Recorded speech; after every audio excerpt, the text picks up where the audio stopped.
മക്കളുടെ ചെവി അല്ലാഹു അടച്ചു വെച്ചിരിക്കുകയാണ്. നിന്റെ ചെവി അല്ലാഹു അടച്ചു വെച്ചിരിക്കുകയാണ്. എത്ര വഅദ് പറഞ്ഞാലും കേൾക്കൂല, എത്ര ഉപദേശം കൊടുത്താലും കേൾക്കൂല. നിന്റെ ചെവി അല്ലാഹു അടച്ചു വെച്ചിരിക്കുകയാണ്. നിന്റെ ഹൃദയം അല്ലാഹു സീരി വെച്ചിരിക്കുകയാണ്. അകത്ത് കയറൂല, പിന്നെ അകത്ത് കയറൂല. അതിന്റെ കാരണം നീ ഖുർആനിനെ കളിയാക്കിയതാ. അതിന്റെ കാരണം ഖുർആനിനെ നീ നിന്ദിച്ചതാ. അതിന്റെ കാരണം ഖുർആനിന് കൊടുക്കേണ്ട സ്ഥാനം കൊടുത്തില്ല, ആ ഖുർആനിന് കൊടുക്കേണ്ട ആദരവ് കൊടുത്തില്ല. നീ അതിനെ നിസാരമായി കണ്ടു, നീ അതിനെ സംഗീതം പോലെ കണ്ടു. അല്ലാഹുവിന്റെ കലാം അത് നിന്നെ നന്നാക്കാൻ തന്നതാണെന്നുള്ള ഓർമ്മ നിനക്കില്ലാതെ പോയി. എന്റെ പ്രിയപ്പെട്ടവരെ, നാളെ ഖുർആനിനോട് ആ ഖുർആൻ നമ്മളോട് പറയുമെന്നാണ്. ആ ഖുർആൻ നാളെ പടച്ച റബ്ബിന്റെ പരലോകത്ത് വെച്ച് ആ ഖുർആനിനോട് അല്ലാഹു പറയും, നിനക്ക് ഇഷ്ടമുള്ളവർക്ക് നീ സ്വർഗ്ഗം വാങ്ങിക്കൊടുക്കൂ, നിനക്ക് ഇഷ്ടമുള്ളവർക്ക് നീ സ്വർഗ്ഗം വാങ്ങിക്കൊടുക്കൂ. എന്റെ പ്രിയപ്പെട്ടവരെ, ഖുർആൻ പഠിച്ചവര്, ഖുർആൻ പാരായണം ചെയ്തവര്, ഖുർആൻ ആദരിച്ചവര് ആ ഖുർആൻ കൊണ്ടുപോകുമോ അല്ലാഹുവിന്റെ സ്വർഗ്ഗത്തിലേക്ക്. അതുകൊണ്ട് എന്റെ പ്രിയപ്പെട്ടവരോട് പറയുകയാ, അല്ലാഹുവിന്റെ കലാമിന് കൊടുക്കേണ്ട സ്ഥാനം കൊടുക്കണേ. മരണത്തിന്റെ ആയത്തതിന് അർത്ഥം പഠിക്കണമെന്നില്ലല്ലോ. ഞങ്ങളെ പോലെ 7-8 വർഷമല്ലെങ്കിലും 10 കൊല്ലം പോയിരുന്നിട്ട് നിങ്ങൾ കിതാബ് പഠിക്കണമെന്ന് ഞാൻ പറയുന്നില്ല. ഈ സദസ്സിലിരിക്കുന്ന പ്രായമുള്ളവരോട് ചോദിക്കട്ടെ, ഖുർആൻ ഓതാൻ അറിയില്ലെങ്കിലും, ഖുർആനിന്റെ അർത്ഥം അറിയില്ലെങ്കിലും ചില ആയത്തുകൾ പാരായണം ചെയ്താൽ നിനക്കറിയാം അതിന്റെ അർത്ഥം എന്താ. ചില ആയത്തിന്റെ അർത്ഥം എന്താണെന്ന് ഖുർആൻ ഓതാത്ത അറിയാത്ത വാപ്പയ്ക്ക് പോലും അറിയാം. കുല്ലു നഫ്സിൻ ദാഇഖത്തുൽ മൗത്ത്. ഇതിന്റെ അർത്ഥം എന്താണെന്ന് ഒരു വാപ്പയോട് ഞാൻ പറഞ്ഞു തരണ്ട. മരണത്തെ കുറിച്ചാണ് പറയുന്നത്. ഇതുപോലെ ഒരുപാട് ആയത്തുകൾ ഞാനും നിങ്ങളും പഠിച്ചവരാണ്. അതുകൊണ്ട് എന്റെ പ്രിയപ്പെട്ടവരോട് പറയുകയാ, അല്ലാഹുവിന്റെ വിശുദ്ധമായ ഖുർആനിലെ ആയത്തുകൾ കേൾക്കുമ്പോ നമ്മുടെ ജീവിതത്തിൽ മാറ്റം വരുത്താൻ കഴിയണം സഹോദരാ. ഒരുപാട് പേര് നന്നായല്ലോ, എന്തേ ചെറുപ്പക്കാരാ നന്നാകാത്തത്? എന്തേ ചെറുപ്പക്കാരാ ജീവിതത്തിൽ മാറ്റം വരുത്താത്തത്? എന്റെ പ്രിയപ്പെട്ട സഹോദരിമാരെ, അല്ലാഹുവിന്റെ വിശുദ്ധമായ ഖുർആനിന്റെ ആയത്തുകൾ കേട്ടിട്ട് എന്തുകൊണ്ടാണ് നിങ്ങളുടെ ജീവിതത്തിൽ മാറ്റം വരുത്താൻ കഴിയാത്തത്? പണ്ടങ്ങനെയായിരുന്നടോ. അല്ലാഹുവിന്റെ കലാം കേട്ട് നന്നായ ഒരുപാട് പേരുടെ ചരിത്രമുണ്ടല്ലോ. എത്രയോ മോശമായ ജീവിതം നയിച്ചവര്, കള്ളും പെണ്ണും കഞ്ചാവുമായി ജീവിച്ചിരുന്ന എത്രയോ പേരുണ്ട്. എന്റെ പ്രിയപ്പെട്ടവരെ, ഫുളൈൽ എന്ന് പറയുന്ന ഒരു ചെറുപ്പക്കാരനുണ്ടായിരുന്നു. എന്റെ ചെറുപ്പക്കാർക്ക് പഠിക്കാൻ ഒരു ചരിത്രം പറയാ. ഫുളൈൽ എന്ന് പറയുന്ന ഒരു ചെറുപ്പക്കാരനുണ്ടായിരുന്നു. വല്ലാത്ത ആരോഗ്യമാണ്. ആ ഫുളൈൽ എന്ന് പറയുന്ന ചെറുപ്പക്കാരന്റെ സ്വഭാവം എന്തെന്നറിയോ? ഏതെങ്കിലും ഒരു പെണ്ണിനെ കണ്ട, ഏതെങ്കിലും ഒരു പെണ്ണിനെ ഇഷ്ടപ്പെട്ട ആ പെണ്ണുമായി ശാരീരികമായി ബന്ധപ്പെടുന്ന സഹോദരനാണ്. അങ്ങനെ ഒരു സ്വഭാവമുള്ള ചെറുപ്പക്കാരനാണ് ഫുളൈല്. ഫുളൈല് തന്റെ കൂട്ടുകാരുടെ കൂടെ ഇരിക്കുമ്പോ കൂട്ടുകാര് പറഞ്ഞു, ഫുളൈല്, ആ പോകുന്ന പെണ്ണിന് ഞങ്ങളെല്ലാവരും നോക്കിയിട്ട് അവളെ വളയ്ക്കാൻ പറ്റുന്നില്ല. ഞങ്ങളൊക്കെ എത്ര പരിശ്രമിച്ചിട്ടും ആ പോകുന്ന പെണ്ണിനെ നമ്മൾക്ക് പ്രേമിക്കാൻ കഴിയുന്നില്ല. ആ പെണ്ണ് ഞങ്ങളുടെ വരുതിയിലേക്ക് വരുന്നില്ല. നിനക്ക് ധൈര്യമുണ്ടെങ്കിൽ ആ പെണ്ണിനെ നീയൊന്ന് വളയ്ക്കടാ. ഫുളൈൽ എന്ന് പറയുന്നത് ചെറുപ്പക്കാരനോട് പറയുകയാണ്. ഫുളൈൽ അത് ഏറ്റെടുക്കുകയാണ്. ആ സുന്ദരിയായ പെണ്ണിന്റെ പുറകെ നടക്കുകയാണ്. എത്ര പരിശ്രമിച്ചിട്ടും ആ പെണ്ണ് വഴങ്ങി കൊടുക്കുന്നില്ല. എന്തൊക്കെ പറഞ്ഞു കൊടുത്തിട്ടും ആ പെണ്ണ് സഹകരിക്കുന്നില്ല. അവസാനം എന്റെ പ്രിയപ്പെട്ടവരെ, ഫുളൈലിന് ദേഷ്യമായി, ഫുളൈലിന് വല്ലാത്ത വൈരാഗ്യമായി. കൂട്ടുകാരുടെ മുമ്പിൽ നാണം കെട്ടുപോകുമല്ലോ. അവസാനം ഫുളൈൽ എന്ന് പറയുന്ന ചെറുപ്പക്കാരൻ എന്ത് ചെയ്തെന്നറിയോ? ആരാരുമില്ലാതെ പാതിരാത്രിയിൽ ഈ പെണ്ണിന്റെ വീടിനകത്തേക്ക് കയറുകയാണ്. ഈ പെണ്ണിന്റെ വീടിനകത്തേക്ക് ഒറ്റയ്ക്കുള്ള സമയത്ത് വീടിനകത്തേക്ക് ബലം പ്രയോഗിച്ച് കയറുകയാണ്. ഈ സുന്ദരിയായ സ്വാലിഹത്തായ പെണ്ണുണ്ടല്ലോ, ആ പെണ്ണിനെ യഥാ പീഡിപ്പിക്കാൻ പോവുകയാണ്. ബലാത്സംഗം ചെയ്യുന്നതിന് വേണ്ടിയുള്ള തയ്യാറെടുപ്പുകൾ നടത്തി. ആരോഗ്യം കാരണം ആ പെണ്ണിനെ കീഴ്പ്പെടുത്തി. എന്നിട്ട് അവരുടെ രണ്ട് കാലുകൾക്കിടയിൽ ഫുദൈൽ എന്ന് പറയുന്ന ചെറുപ്പക്കാരൻ പോയിരുന്നിട്ട് ആ പെണ്ണിനെ വ്യഭിചരിക്കാൻ പോകുമ്പോ അടുത്ത വീട്ടിലിരുന്നിട്ട് ഒരു പ്രായമുള്ള ഉമ്മ ഖുർആൻ ഓതുകയാ. അടുത്ത വീട്ടിലിരുന്നിട്ട് പ്രായമുള്ള ഒരു ഉമ്മ ഖുർആൻ ഓതുകയാ. ഏതായത്താ ഓതിയതെന്നറിയോ? അലം യഅനിലില്ലദീന ആമനൂ അൻ തഖ്ശഅ ഖുലൂബുഹും ലിദിക്രില്ലാഹ്. സുന്ദരിയായ പെണ്ണിനെ കീഴ്പ്പെടുത്തിയിട്ട് ബലാത്സംഗം ചെയ്യാൻ തയ്യാറെടുപ്പുകൾ നടത്തിയിട്ട് ഫുദൈലിരിക്കുമ്പോ അടുത്ത വീട്ടിലിരുന്നിട്ട് ഒരു ഉമ്മ പാരായണം ചെയ്ത ആയത്തേതാ? അലം യഅനിലില്ലദീന ആമനൂ അൻ തഖ്ശഅ ഖുലൂബുഹും ലിദിക്രില്ലാഹ്. അല്ലാഹുവേ, ചോദിക്കുന്നു ഫുദൈലേ, അല്ലാഹുവിന്റെ കലാം കേട്ടോടാ ഫുദൈലേ, അല്ലാഹുവിന്റെ കലാം കേട്ടോ ഫുദൈലേ.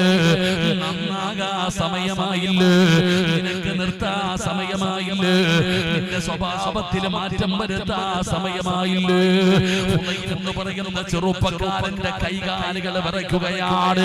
ഖുർആനിലെ ഒരായത്ത് കേട്ടപ്പോ, അല്ലാഹുവിന്റെ വിശുദ്ധമായ ഖുർആനിലെ ഒരായത്ത് കേട്ടപ്പോ പടച്ചവനെ, ഫുദൈൽ എന്ന് പറയുന്ന തെമ്മാടിയായ ചെറുപ്പക്കാരൻ കാണുന്ന ഇഷ്ടപ്പെടുന്ന പെണ്ണുങ്ങളെ മുഴുവനും വ്യഭിചരിച്ചിരുന്ന ഫുദൈൽ അല്ലാഹുവിന്റെ പരിശുദ്ധമായ ഖുർആനിലെ ഒറ്റായത്ത് കേട്ടപ്പോ കണ്ണുകളോട് അവിടുന്ന് പെണ്ണിന്റെ മുമ്പിൽ നിന്ന് ഇറങ്ങി പോവുകയാ. അവസാന ഫുദൈൽ ആരായെന്ന് ചരിത്രം വായിച്ചു നോക്കണോ? ജീവിതത്തിൽ മാറ്റം വരുത്തിയത് അല്ലാഹുവിന്റെ വിശുദ്ധമായ ഖുർആൻ. ആ ഖുർആനിലെ ഒരായത്തായിരുന്നു. എന്തിനാ മഹാനായ സയ്യിദുനാ ഉമർ ഇബ്നുൽ ഖത്താബ്, ആരാണ് ഖത്താബിന്റെ മകൻ ഉമർ എന്നറിയോ? ക്രൂരനായ ഉമർ. ഉമർ നന്നായത് ഖുർആനിലെ ഒരായത്ത് കേട്ടിട്ടാ. അല്ലാഹുവിന്റെ വിശുദ്ധമായ ഖുർആനിലെ ഒരായത്ത് കേട്ടിട്ടല്ലേ ഉമർ ഇബ്നുൽ ഖത്താബ് നന്നായത്. അല്ലാഹുവിന്റെ പ്രവാചകന്റെ തലയെടുക്കുമെന്ന് പറഞ്ഞു പോയ ഉമർ ഇബ്നുൽ ഖത്താബ്. ആരാ ഉമർ എന്നറിയോ? ആരാ ഉമർ എന്നറിയോ? ഉറങ്ങാതെ ഇരിക്കുന്ന മക്കളോട് ഉമ്മമാര് പറയാറുണ്ട്, ഖത്താബിന്റെ മകൻ ഉമർ വരുന്നെന്ന് പറഞ്ഞ പിഞ്ചു കുഞ്ഞുങ്ങൾ പോലും പേടിച്ച് ഉറങ്ങുമായിരുന്നു. ഉമറിന്റെ ചരിത്രം വായിച്ചു നോക്ക്. ഉമറിന്റെ അയൽവാസിയായ ഒരു മനുഷ്യനോട് ഒരാൾ ഓടി വന്നിട്ട് പറഞ്ഞു, ഖത്താബിന്റെ മകൻ ഉമർ മുസ്ലിമായി. ഖത്താബിന്റെ മകൻ ഉമർ മുസ്ലിമായി. അയൽവാസി പറഞ്ഞ മറുപടി എന്തെന്നറിയോ? എന്റെ വീടിന്റെ മുമ്പിൽ കെട്ടിയിട്ടിരിക്കുന്ന കഴുത മുസ്ലിമായെന്ന് പറ, ഈ നിൽക്കുന്ന കഴുത മുസ്ലിമായെന്ന് പറ, ഞാൻ വിശ്വസിക്കാൻ തയ്യാറാണ്. എന്നാ ഖത്താബിന്റെ മകൻ ഉമർ മുസ്ലിമാകില്ല. അങ്ങനെ കാട്ടാളനെ പോലെ ജീവിച്ചിരുന്ന ഉമറിന്റെ ഹൃദയത്തിലേക്ക് ഹിദായത്തിന്റെ വഴി തുറന്ന ആയത്തേതാ?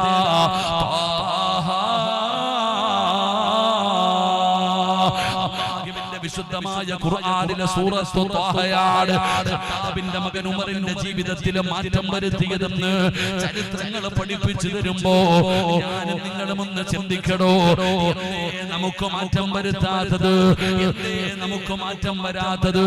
എന്തേ നമ്മൾ നന്നാകാത്തത്?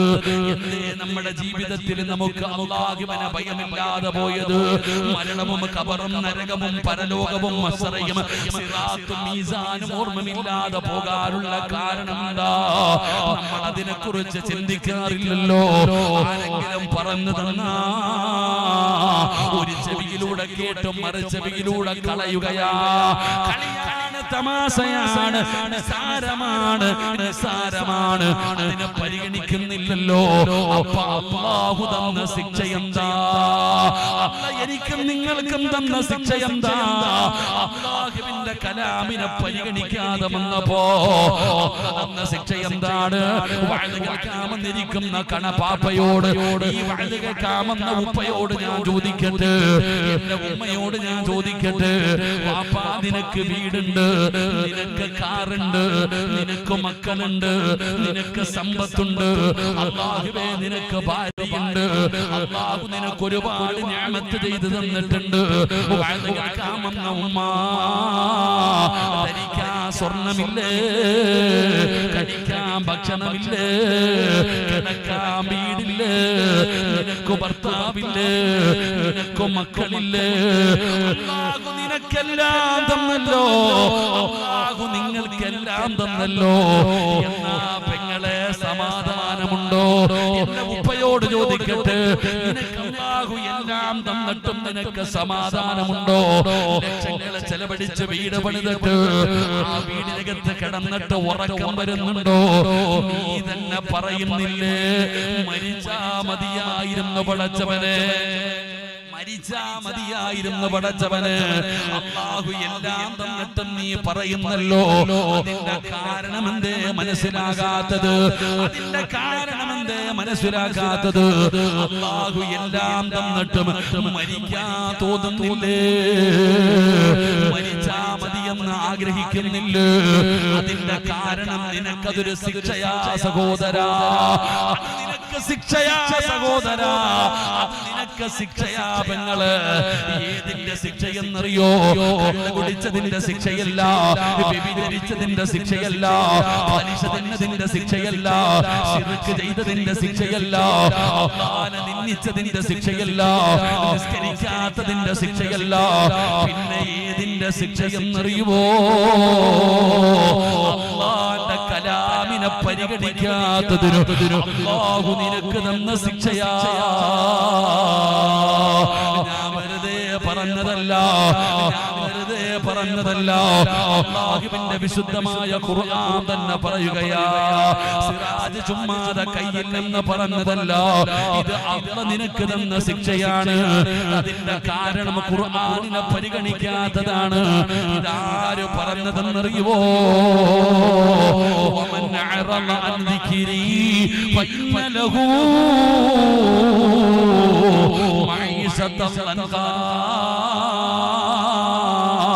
വനഹ്സുറുഹു യൗമൽ ഖിയാമത്തി അഅമാ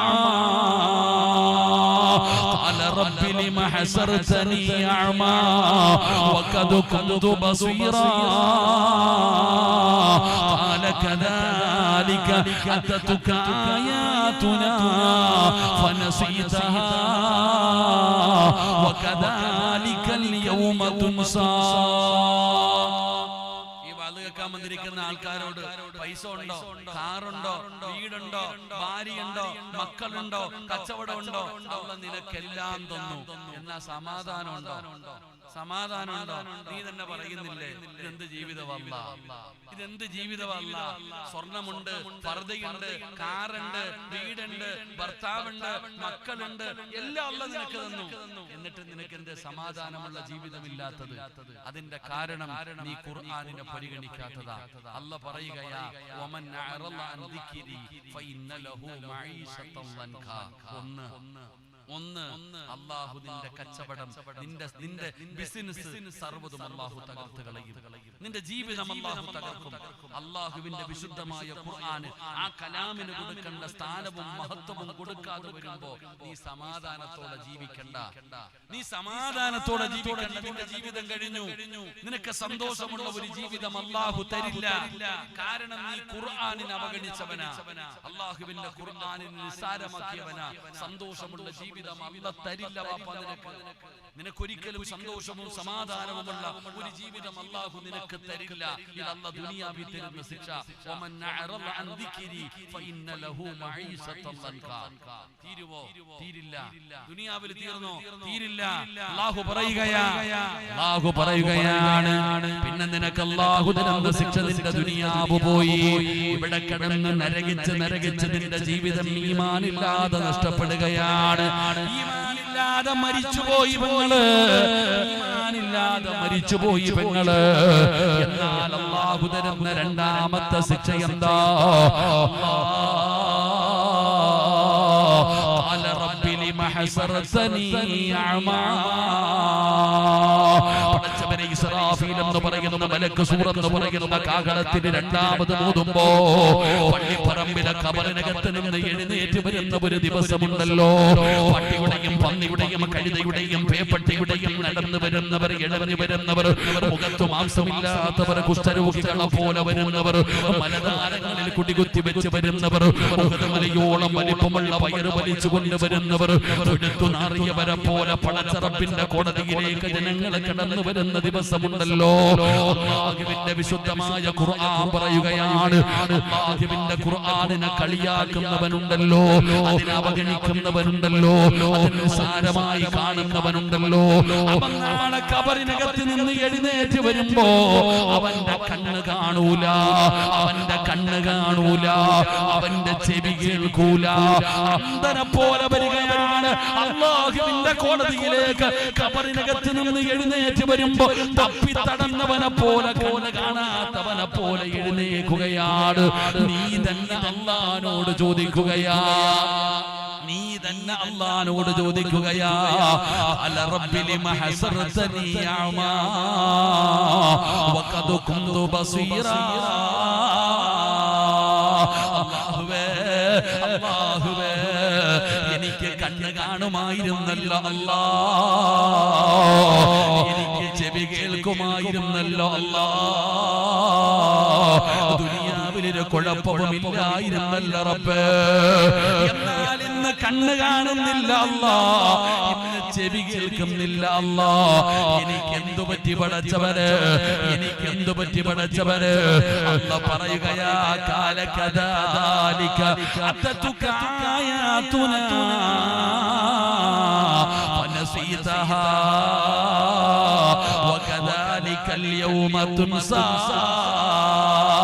നീയൊക്കെ ഖുർആൻ ഓതിയപ്പോ, അല്ലാഹുവിന്റെ കലാം നിനക്കൊക്കെ ഓതി കേൾപ്പിച്ചു തന്നപ്പോ നീ പൊട്ടനെ പോലെ നടന്നവനല്ലേ, ചെവി കേൾക്കാത്തവനെ പോലെ തൊണ്ട പൊട്ടുന്ന സ്വരത്തിൽ ഉസ്താദന്മാര് അല്ലാഹുവിന്റെ കലാം ഓതിയിട്ട് അർത്ഥം പറഞ്ഞു തന്നപ്പോ നീ കളിയാക്കിയില്ലേടാ. ഇതൊക്കെ പിരിക്കാനുള്ള അടവാണെന്ന്, ഇതൊക്കെ ചുമ്മാതെ പറയുന്നതാണെന്ന് നീ കേൾക്കാത്തവനെ പോലെ അഭിനയിച്ചില്ലേ. അല്ലാഹുവിന്റെ ഖുർആനിന്റെ ആയത്തുകൾ ഓതിയിട്ട് അല്ലാഹുവിന്റെ പള്ളിക്ക് കൊടുക്ക്, പാവങ്ങൾക്ക് കൊടുക്ക്, സദഖ കൊടുക്ക്, സക്കാത്ത് കൊടുക്ക്. ഉസ്താദന്മാര് ഖുർആനിന്റെ ആയത്ത് ഓതിയിട്ട് നിനക്ക് പറഞ്ഞു തന്നപ്പോ നീ കാണാത്തവനെ പോലെ അഭിനയിച്ചവനല്ലേ, നീ കാണാത്തവനെ പോലെ അഭിനയിച്ചവനല്ലേ. അല്ലാഹുവേ, എന്റെ പ്രിയപ്പെട്ട സഹോദരാ സഹോദരി, നാളെ പടച്ച റബ്ബ് നിന്നെ കൈവിടുകയാണ്. അന്ധനെ പോലെ, കണ്ണ് കാണാത്തവനെ പോലെ, ചെവി കേൾക്കാത്തവനെ പോലെ അല്ലാഹു നാളെ പരലോകത്തേക്ക് നിന്നെ കൊണ്ടുവരുമെന്ന് അല്ലാഹുവിന്റെ വിശുദ്ധ ഖുർആൻ. അതുകൊണ്ട് എന്റെ പ്രിയപ്പെട്ടവരോട് പറയുകയാ, അല്ലാഹുവിന്റെ സ്നേഹം വേണോ, അല്ലാഹുവിന്റെ സ്നേഹം വേണോ, അല്ലാഹു നിന്നെ ഇഷ്ടപ്പെടണോ? അതിനുള്ള ഒന്നാമത്തെ വഴി എന്നറിയോ? അല്ലാഹുവിന്റെ ഖുർആനാണ് ഓതുന്നുള്ള ബോധം നിനക്ക് വേണേ. ഞാൻ ഓതുന്നത് അല്ലാഹുവിന്റെ കലാമാ, അല്ലാഹുവിന്റെ കലാമാണ് ഞാൻ പാരായണം ചെയ്യുന്നത്. ഞാൻ കേൾക്കുന്നത് അല്ലാഹുവിന്റെ ഖുർആനാ. ഇത് ഒന്നുമില്ലാതെ തുടരുത്, ഇതിന്റെ ഇടയിൽ സംസാരിക്കരുത്. ഇത് ഓതുമ്പോ നീ ഖിബലയുടെ നേരെ ഇരുന്ന് വേണം പാരായണം ചെയ്യാൻ.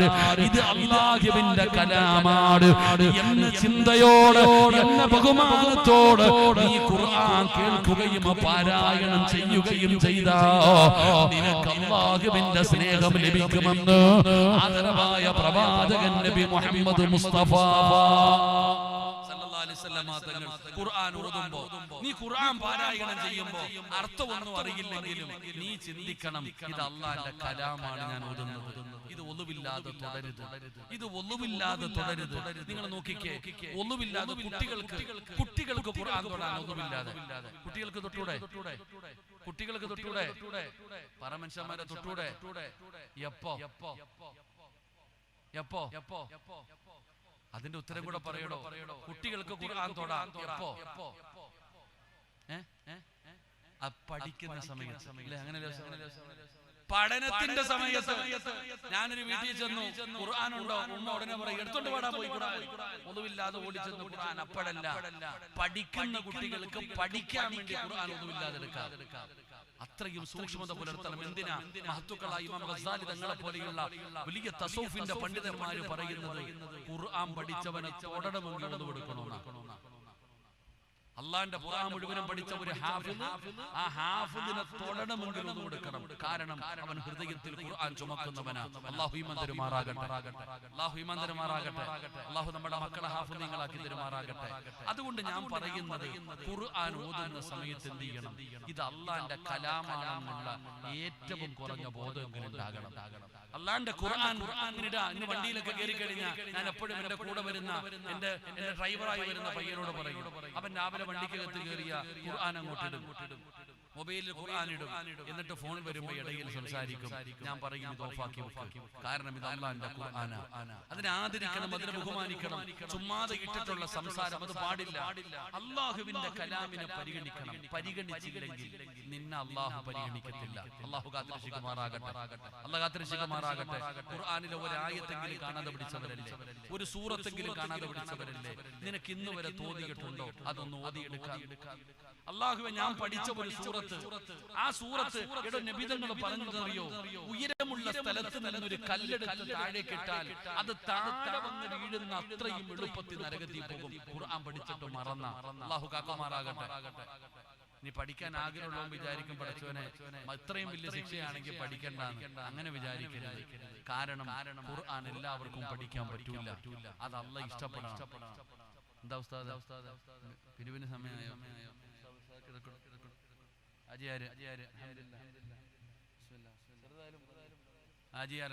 എനിക്ക് ഓർമ്മയുണ്ട്, ഞാൻ പ്രസംഗമൊക്കെ തുടങ്ങുന്ന സമയത്ത് അന്ന് മസ്കറ്റിലെ പരിപാടിക്ക് സോഹാറിൽ കൊണ്ടുപോയ ബന്ധമാണ്.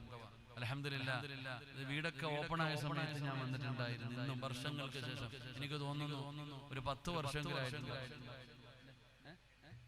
ഒരു 8 വർഷത്തെ ബന്ധമാണ്. അൽഹംദുലില്ലാഹ്, അല്ലാഹു സുബ്ഹാനഹു വ തആല ആഫിയത്തുള്ള ദീർഘായുസ്സ് കൊടുക്കുമാറാകട്ടെ. വീടൊക്കെ വെച്ചു, മക്കളുടെ കല്യാണം കഴിഞ്ഞു, മക്കളുമായി. അൽഹംദുലില്ലാഹ്, ബിസ്മില്ലാഹ്.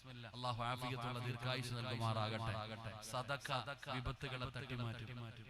സദഖ വിപത്തുകളെ തട്ടിമാറ്റും. ഒരു പേടിയും വേണ്ടല്ലോ.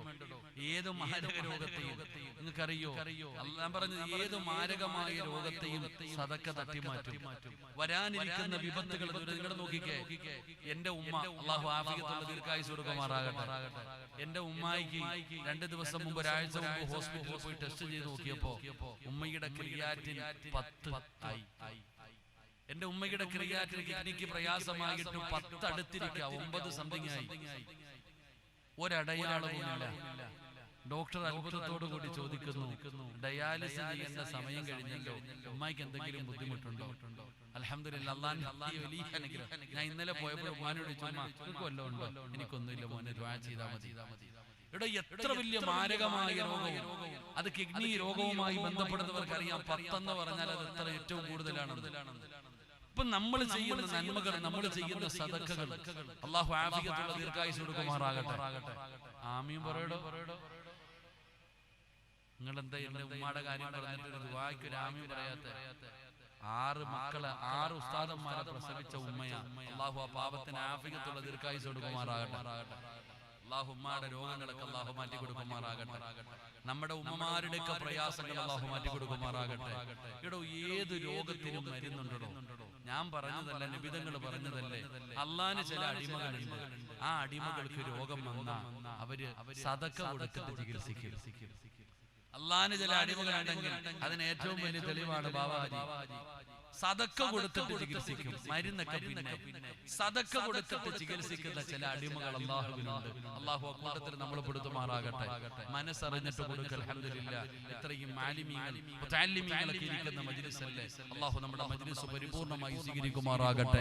അപ്പൊ ഞാൻ പറഞ്ഞു വന്നത്, അള്ളാഹുവിന്റെ വിശുദ്ധമായ ഖുർആൻ ഓതുമ്പോ അത് കലാമാണ്, അള്ളാഹുവിന്റെ കലാമാണെന്നുള്ള ബോധം എനിക്ക് നിങ്ങൾക്ക് ഉണ്ടാകണം. അള്ളാഹു ഭാഗ്യം തരുമാറാകട്ടെ. അള്ളാഹു ഭാഗ്യം തരുമാറാകട്ടെ. ഒരു ഭയമുണ്ടാകണം, ഒരു ആദരവുണ്ടാകണം, ഒരു ബഹുമാനമുണ്ടാകണം. ഒരു ആദരവും ബഹുമാനം. ഖിബലയുടെ നേരെ ഇരുന്നിട്ടേ പാരായണം ചെയ്യാവൂ, ഒളുവെടുത്തിട്ടേ പാരായണം ചെയ്യാവൂ. അതിന്റെ ഇടയിൽ സംസാരിക്കരുത്. എന്തിനാ സംസാരിക്കുന്നേ? അങ്ങനെ സംസാരിക്കേണ്ട വന്നാൽ സദഖല്ലാഹു മൗലാനൽ അദീം, ഖുർആൻ മടക്കി വെച്ചിട്ട് സംസാരിക്കുക. അതൊന്നുമില്ലല്ലോ. ഖുർആൻ ഓതുന്നതിന്റെ ഇടയിൽ അല്ലാഹുവിന്റെ കലാമിന് കൊടുക്കേണ്ട ഒരു ബഹുമാനം കൊടുക്കണമല്ലോ, ആദരവ് കൊടുക്കണമല്ലോ. എന്തെല്ലാം പ്രതിഫലം ഖുർആൻ ഓതിയാൽ. അല്ലാഹുവിന്റെ വിശുദ്ധമായ ഖുർആൻ ഇല്ലാത്ത എന്തെങ്കിലും ഉണ്ടോ? അല്ലാഹുവിന്റെ പരിശുദ്ധമായ ഖുർആൻ. എന്തേ നിന്റെ വീട്ടിലെ പ്രയാസം? നിങ്ങളുടെ വീട്ടിലെ പ്രയാസത്തിന്റെ ഏറ്റവും വലിയ പ്രശ്നം എന്താ? ഖുർആനിന്റെ കണ്ണുനീരാ. അല്ലാഹുവിന്റെ പ്രവാചകൻ സല്ലല്ലാഹു അലൈഹി വസല്ലമ തങ്ങൾ പറഞ്ഞു, 5 കാര്യങ്ങൾ 5 സ്ഥലങ്ങളിൽ ഇരുന്ന് കരയും.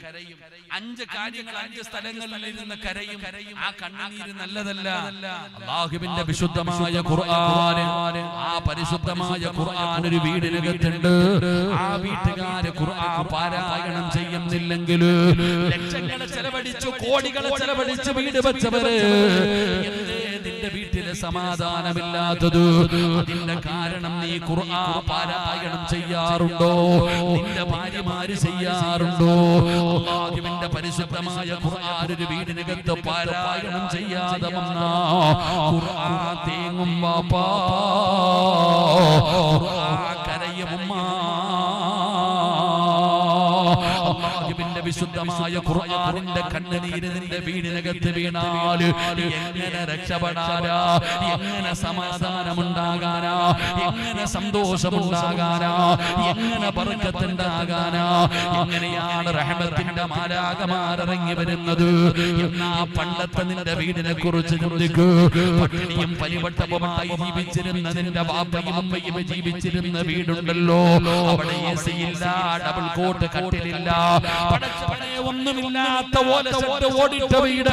ആ വീടിനകത്ത് സമാധാനമുണ്ടായിരുന്നടോ, സന്തോഷമുണ്ടായിരുന്നടോ, ബർക്കത്തുണ്ടായിരുന്നടോ. തിന്നുന്നത് കഞ്ഞിയും പയറുമാണെങ്കിൽ വയറ് നിറയുമായിരുന്നു. കിടക്കുന്നത് അതാ പടച്ചവനെ പാപിരിച്ചിട്ട് കിടന്നുറങ്ങിയാലും സമാധാനമുള്ള ഒരു ജീവിതമുണ്ടായിരുന്നു. അതിന്റെ കാരണം എന്തെന്നറിയോ? മഗ്രിബ് നമസ്കാരം കഴിഞ്ഞ നമസ്കാരം കഴിഞ്ഞ നമ്മുടെ ഉമ്മമാര് പരിശുദ്ധമായ ഖുർആൻ എടുത്തിട്ട് മഗ്രിബിന്റെ സുന്നത്ത് നമസ്കാരം കഴിഞ്ഞ നമ്മുടെ ഉമ്മമാര് പരിശുദ്ധമായ ഖുർആൻ എടുത്ത് കയ്യിലേക്ക് വെക്കുകയാണ്. എന്നിട്ട് ഓതുന്ന ഒന്നാമത് ഓതുന്ന സൂറത്ത് ഏതാ? സൂറത്തുൽ വാഖിഅ. സൂറത്തുൽ വാഖിഅ, സൂറത്തുൽ വാഖിഅ പാരായണം ചെയ്യുകയാണ്. സൂറത്തുൽ മുൽക്ക് പാരായണം ചെയ്യുകയാണ്. സൂറത്തുർ റഹ്മാൻ പാരായണം ചെയ്യുകയാണ്. സൂറത്തു സജദ പാരായണം ചെയ്യുകയാ. സൂറത്തു യാസീൻ പാരായണം ചെയ്യുകയാ.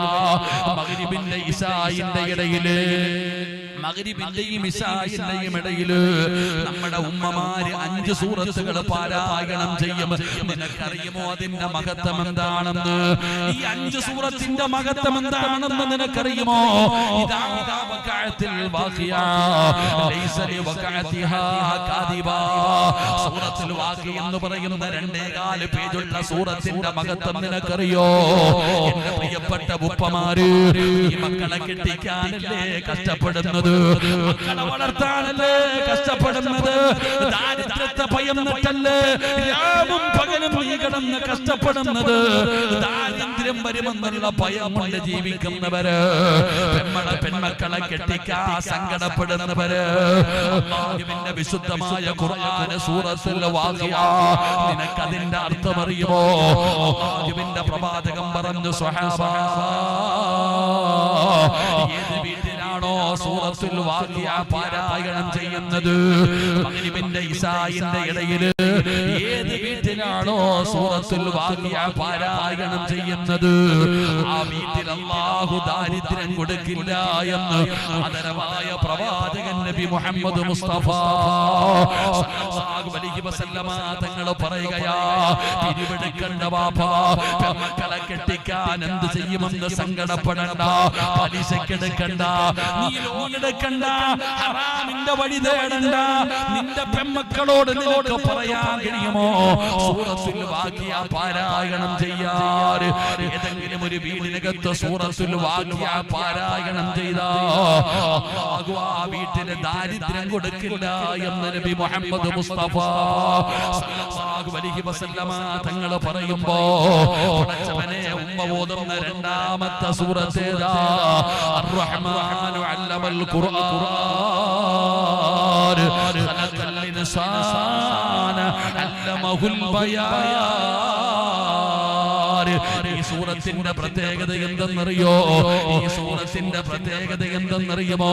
പെങ്ങന്മാരെ വീട്ടിൽ കൊണ്ടുപോയി ദുആ ചെയ്യണമെന്ന് കൊതിക്കുന്ന മാതാപിതാക്കളുണ്ടല്ലോ. പള്ളിയിലെ ഖതീബിനെ ഉസ്താദന്മാരെ കൊണ്ടുപോയി എന്റെ വീട്ടിൽ കൊണ്ടുപോയി ദുആ ചെയ്യിപ്പിക്കണമെന്ന് ആഗ്രഹിക്കുന്നവര്, നീ വല്ലാതെ ഇഷ്ടപ്പെടുന്നവരല്ലോ. ഉസ്താദ് വരുന്നില്ലെന്ന് സങ്കടപ്പെടണ്ട, പടച്ചവനെ തങ്ങന്മാര് വരുന്നില്ല എന്ന് സങ്കടപ്പെടണ്ട. അല്ലാഹുവിന്റെ ഖുർആൻ സൂറത്തുർ റഹ്മാൻ പാരായണം ചെയ്താ ആര് വരുമെന്നറിയോ? ആര് വരുമെന്നറിയോ? ഉസ്താദന്മാരല്ല, ഹാഫിളീങ്ങളല്ല, ആലിമീങ്ങളല്ല, സയ്യിദന്മാരല്ല. ലാ യഅസൂനല്ലാഹ മാ അമറഹും വയഫഅലൂന മാ യുമറൂൻ. ജനിച്ച കാലം മുതൽ മരിക്കുന്ന കാലം വരെ അല്ലാഹ് അല്ലാഹ് അല്ലാഹ് എന്ന് പറഞ്ഞുകൊണ്ടിരിക്കുന്ന അല്ലാഹുവിന്റെ മലക്കുകളുണ്ടല്ലോ, നിന്റെ വീട്ടിലേക്ക് ഇറങ്ങി വരുമെന്ന് നബി മുഹമ്മദ് മുസ്തഫ വെറുതെ പറഞ്ഞതല്ല. അല്ലാഹുവിന്റെ പ്രവാചകന്റെ സഹാബികളുടെ ചരിത്രം വായിച്ചു നോക്കണോ. സഹാബി ഖുർആൻ ഓതിക്കൊണ്ടിരിക്കുകയാണ്, വീട്ടിൽ കെട്ടിയിരിക്കുന്ന കുതിര കിടന്ന് ചാടുകയാ. ഒരു സഹാബി ഖുർആൻ ഓതിക്കൊണ്ടിരിക്കുക, വീട്ടിൽ കെട്ടിയിട്ടിരിക്കുന്ന കുതിര കിടന്ന് ചാടുന്നു. പെട്ടെന്ന് ഖുർആൻ ഓതൽ നിർത്തിയിട്ട് ഇറങ്ങി ചെന്നു. അപ്പൊ കുതിരകൾ വിടുന്നില്ല. സഹാബി പിന്നെയും കയറി വന്നു, ഖുർആൻ പാരായണം ചെയ്തു. ഇറങ്ങി പോകുമ്പോ കുതിരകൾ ചാടുന്ന ശബ്ദം കേട്ടു പുറത്തുപോയി. കുതിര അനങ്ങുന്നില്ല. അവസാനം സഹാബി ഖുർആൻ ഓതൽ നിർത്തി. പിറ്റേ ദിവസം രാവിലെ അല്ലാഹുവിന്റെ പ്രവാചകൻ സല്ലല്ലാഹു അലൈഹി വസല്ലമ തങ്ങളോട് പറഞ്ഞു, നബിയെ, ഇന്നലെ ഞാൻ ഖുർആൻ ഓതിക്കൊണ്ടിരുന്നപ്പോ എന്റെ വീട്ടിൽ കുതിരകൾ കടന്ന് ചാടി നബിയെ. ഞാൻ ഖുർആൻ നിർത്തിയിട്ട് ഇറങ്ങി പോകുമ്പോ കുതിരകൾ അടങ്ങി നിൽക്കുന്നുണ്ട്. നബി തങ്ങൾ ചോദിച്ചു, നീ ഏത് സൂറത്താ പാരായണം ചെയ്തേ? നീ ഏത് സൂറത്താ പാരായണം ചെയ്തേ? സഹാബി പറഞ്ഞു, സൂറത്തുർ റഹ്മാൻ. അല്ലാഹുവിന്റെ പ്രവാചകൻ അപ്പോഴാണ് പറഞ്ഞത്, സൂറത്തുർ റഹ്മാൻ പാരായണം ചെയ്തപ്പോ അല്ലാഹുവിന്റെ മലക്കുകൾ ഇറങ്ങി വരുന്നത് കണ്ടിട്ട് കുതിരകൾ ചാടിയതാണെന്ന് നബി മുഹമ്മദ് മുസ്തഫ സല്ലല്ലാഹു അലൈഹി വസല്ലമ തങ്ങൾ പറയുമ്പോ, സൂറത്തുർ റഹ്മാൻ പാരായണം ചെയ്താൽ അല്ലാഹുവിന്റെ മലക്കുകൾ വരും നിന്റെ വീട്ടിൽ ദുആ ചെയ്യാൻ. പ്രിയപ്പെട്ടവരെ, സൂറത്തുൽ മുൽക്ക്, തബാറകല്ലദീ ബിയദിഹിൽ മുൽക്കു വഹുവ അലാ കുല്ലി ഷൈഇൻ ഖദീർ. സൂറത്തുൽ മുൽക്ക് എന്ന് പറയുന്ന 2 പേജല്ലേ ഉള്ളൂ. പാരായണം ചെയ്യാൻ പറ്റുമോ? എന്താണ് അതിന്റെ പ്രതിഫലമെന്നറിയോ? 3 കഷ്ടം വെള്ളത്തുണിയിൽ പൊതിഞ്ഞിട്ട് എല്ലാവരും കൂടെ കൊണ്ടുപോയിട്ട് പടച്ചവനെ പള്ളിപ്പറമ്പിൽ 6 മണ്ണിനകത്ത് കൊണ്ടുപോയി കുടിച്ചിടുന്ന ദിവസമുണ്ടല്ലോ. എല്ലാവരും പിടിമണ്ണ് വാരി എറിഞ്ഞ് മിൻഹാ ഖലഖനാകും വഫീഹാ നുഈദുകും വമിൻഹാ നുഖ്രിജുകും താറത്തൻ ഉഖ്റാ എന്ന് പറഞ്ഞുകൊണ്ട് പിടിമണ്ണ് വാരി എറിഞ്ഞ് എല്ലാവരും ഖബറിൽ നിന്ന് മടങ്ങി പോകുന്ന 6 മണ്ണെന്ന് പറയുന്ന ഖബറുണ്ടല്ലോ. ആ ഖബറിനകത്ത് ചെല്ലുമ്പോ നിനക്കറിയാം മുൽക്കെന്ന സൂറത്തിന്റെ മഹത്വം എന്താ? അതിന്റെ മഹത്വം എന്താണെന്ന് നിനക്ക് അവിടെ പോകുമ്പോ അറിയാം. നബി തങ്ങളോടൊരു സ്വഹാബി പറയുകയാ, ഒരു സ്വഹാബി യാത്ര ചെയ്ത് വരുമ്പോ പടച്ചവനെ രാത്രിയായപ്പോ മരുഭൂമിയിൽ ഒരു തമ്പ് കെട്ടിയിട്ട് ഒരു കൂടാരം വെച്ച് കിടക്കുകയാണ്. ആ സ്വഹാബി കിടന്നുറങ്ങുമ്പോ ശബ്ദം കേൾക്കുകയാ. പേടിച്ച് ചാടി എഴുന്നേറ്റു. ആരാ അല്ലാഹ്? ഈ മരുഭൂമിയിൽ ഖുർആൻ ഓതുന്നതാരാ അല്ലാഹ്? ആ സ്വഹാബി കൂടാരത്തിന്റെ വെളിയിൽ ഇറങ്ങിയിട്ട് ഖുർആൻ ഓതുന്നവരെ തിരയുകയാ. ആരെയും കാണുന്നില്ല. പിന്നെയും വന്ന് കിടക്കുകയാണ്. കുറച്ചു സമയം കഴിയുമ്പോ അതാ ഖുർആൻ ഓതുന്ന ശബ്ദം കേൾക്കുകയാണ്. പിന്നെയും ചാടി എഴുന്നേറ്റ് പുറത്തിറങ്ങി നോക്കി. ആ മരുഭൂമിയിൽ ഒരാളെയും കാണുന്നില്ല. മൂന്നാമതും കിടന്നുറങ്ങുകയാണ്. മൂന്നാമത് കിടന്നുറങ്ങുമ്പോ ഖുർആൻ ഓതുന്ന ശബ്ദം കേട്ടപ്പോ ആ മനുഷ്യന് മനസ്സിലായി എവിടെ നിന്നാണ് പാരായണം ചെയ്യുന്നതെന്നറിയോ? ആ മനുഷ്യന് കിടക്കുന്നത് ഒരു ഖബറിന്റെ മുകളിലാ. ആ മനുഷ്യനെ കടന്നിരുന്നത് ഒരു ഖബറിന്റെ മുകളിലാ. ആ ഖബറിനകത്തിരുന്നാണ് ഖുർആൻ ഓതുന്ന ശബ്ദം കേൾക്കുന്നത്. ആ സ്വഹാബി പേടിച്ച് വരടുകയാണ്. അവിടുന്ന് പേടിച്ച് വരണ്ടുകൊണ്ട് പിറ്റേ ദിവസം നബി തങ്ങളെ കണ്ടപ്പോ അവിടെ അത്ഭുതത്തോടെ പറഞ്ഞു, യാ റസൂലല്ലാഹ്, അല്ലാഹുവിന്റെ നബിയേ, ഇതുപോലെ ഒരു സംഭവം ഉണ്ടായി നബിയേ. ഖബറിനകത്തിരുന്ന് ഖുർആൻ ഓതുന്ന നബിയേ. അല്ലാഹുവിന്റെ റസൂൽ ചോദിക്കുന്നു, ഇതിന് ഇത്രയും വലിയ അത്ഭുതം എന്താ? സൂറത്തുൽ മുൽക്ക് മോനെ പാരായണം ചെയ്തത് 6 മണ്ണിനകത്ത് പ്രയോജനം ചെയ്യുന്ന സൂറത്താണ് സൂറത്തുൽ മുൽക്ക്. അതാ സജദ എന്ന് പറയുന്ന സൂറത്തുണ്ടല്ലോ, ഹജ്ജ് ചെയ്ത ഉംറ ചെയ്ത കൂലി ലഭിക്കുന്ന സൂറത്താ. യാസീൻ എന്ന് പറയുന്ന സൂറത്ത് എന്തിനാ ഓതുന്നത്? എന്തിനു വേണ്ടി ഓതുന്നുവോ അത് അല്ലാഹു നിനക്ക് തരികയാ. നിന്റെ ദുആയ്ക്ക് ഇജാബത്തുണ്ട്. യാസീൻ ഓതിയിട്ട് ദുആ ചെയ്താൽ ആ ദുആയ്ക്ക് ഉത്തരമുണ്ടെന്ന് നബി തങ്ങൾ അവിടുന്ന് പഠിപ്പിക്കുമ്പോ എന്റെ പ്രിയപ്പെട്ടവരോട് പറയുകയാ, അല്ലാഹുവിന്റെ ഖുർആനിനെ ആദരിക്കണേ, അല്ലാഹുവിന്റെ ഖുർആനിനെ ബഹുമാനിക്കണേ. അദാബിന്റെ ആയത്തുകള്, ഭയപ്പെടുത്തുന്ന ആയത്തുകള്, ആ പരിശുദ്ധമായ ഖുർആനിന്റെ ആയത്തുകൾ കേൾക്കുമ്പോ കരയണേ പെങ്ങള്. എവിടെ കരയാരാ? നിന്റെ ഉമ്മ സൂറത്തുൽ ബാഖിയും സൂറത്തുൽ മുൽക്കും സൂറത്തുർ റഹ്മാനും സൂറത്തു സജദയും യാസീനൊക്കെ ഓതിയിട്ട് നിന്റെ ഉമ്മമാര് കരയുമായിരുന്നു. എന്നാ ഇന്ന് മഗ്രിബ് കഴിഞ്ഞ ഇശാ വരെ ഉമ്മ ഇരുന്ന് കരയുകയാ. ഖുർആൻ ഓതിയിട്ടല്ല കരയുന്നത്, സീരിയൽ കണ്ടിട്ട് കരയുകയാണ്. സിനിമാതാരത്തിന്റെ കണ്ണുനീര് കണ്ടിട്ട് കരയുകയാണ്. ഭാര്യയും ഭർത്താവും ഇരുന്ന് കരയുകയാണ്. ഇന്ന് പഠിച്ചവര് പണ്ടത്തെ വീടുകളിൽ അതാ റോഡിലൂടെ നടന്നു പോകുന്നവർക്ക് ഖുർആനിന്റെ ശബ്ദം കേൾക്കാമായിരുന്നു. ഇന്ന് റോഡിലൂടെ നടന്നു പോയാൽ ടിവിയുടെ ശബ്ദമാണ് കേൾക്കുന്നത്. അതുകൊണ്ട് ഉമ്മ, ഈ വയസ്സ് ചെന്നതിയ്, പ്രായം ചെന്നതിയ്, എങ്ങനെയാണ് നിനക്ക് സീരിയൽ കണ്ട് കരയാൻ തോന്നുന്നത്? വാപ്പാ, നിനക്ക് എന്ത് പറ്റി വാപ്പാ? അല്ലാഹുവിന്റെ പരിശുദ്ധമായ ഖുർആന്റെ പുണ്യമായ സമയം ആ മഗ്രിബിന്റെ ഇശായുടെ ഇടയില് ഇന്നത്തെ പെണ്ണുങ്ങൾ സീരിയൽ കണ്ട് കരയുമ്പോ നീ മരിക്കേണ്ടവരാണെന്നുള്ള ഓർമ്മ നിനക്കില്ല. ഖബറിൽ പോയി കിടക്കേണ്ടവനാണെന്നുള്ള ഓർമ്മ നിനക്കില്ല. നാളെ പടച്ച റബ്ബിന്റെ പരലോകത്ത് ചെയ്തു കൂട്ടിയത് മുഴുവനും അല്ലാഹു എണ്ണി എണ്ണി ചോദിക്കുന്ന ഒരു ദിവസം വരാനുണ്ടെന്നുള്ള ചിന്തയൊന്നും നിനക്കില്ല. നിനക്ക് ആയിഷാ ബീവിയുടെ ചരിത്രം അറിയുമോ? നിനക്ക് ഖദീജ ബീവിയുടെ ചരിത്രം അറിയുമോ? നിനക്ക് പടച്ചവനെ മൈമൂനത്തിൽ മിസ്രി ആരാണെന്നറിയുമോ? നഫീസത്തിൽ മിസ്രി ആരാണെന്നറിയുമോ? റാബിയത്തുൽ അദബി ആരാണെന്നറിയുമോ? പഠിക്കണം പൊന്നുമോള്. ഒരാളും സീരിയലിന്റെ നായികമാരല്ല, സിനിമാ നായികമാരല്ല.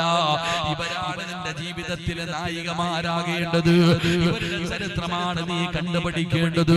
ഇവര് നിന്നെ പോലെ പച്ചയിറച്ചി ഉണ്ടായിരുന്നവരാ, വികാര വിചാരമുണ്ടായിരുന്നവരാ. അവരൊക്കെ പടച്ച റബ്ബിനെ ഭയന്ന് ജീവിച്ചവരാ. ഇവരൊക്കെ സ്വർഗത്തിന്റെ അവകാശികളാ. ഇവരെയൊക്കെ നമ്മൾ ബഹുമാനിക്കുന്നടോ, ഇവരെയൊക്കെ നമ്മൾ ആദരിക്കുന്നടോ. അതുകൊണ്ട് എന്റെ പെങ്ങളോട് പറയുന്ന സമയം കിട്ടുമ്പോ ഇവരുടെയൊക്കെ ചരിത്രമൊന്ന് വായിക്കണേ പെങ്ങള്.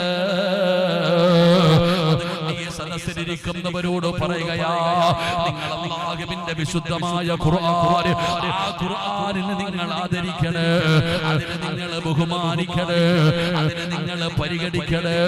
ആ ഖുർആനാണെന്നുള്ള ചിന്ത വേണേ. നിങ്ങൾ ആ പരിഗണിച്ചാൽ അല്ലാഹു നിങ്ങളെ പരിഗണിക്കുമെന്ന് ആദരവായ പ്രവാചകൻ നബി മുഹമ്മദ് മുസ്തഫ സല്ലല്ലാഹു അലൈഹി വസല്ലം നമ്മൾ ഖുർആനിനെ പരിഗണിച്ചാൽ അല്ലാഹു നമ്മളെ പരിഗണിക്കും. അല്ലാഹു നമ്മളെ കൂട്ടത്തിൽ പെടുത്തുമാറാകട്ടെ.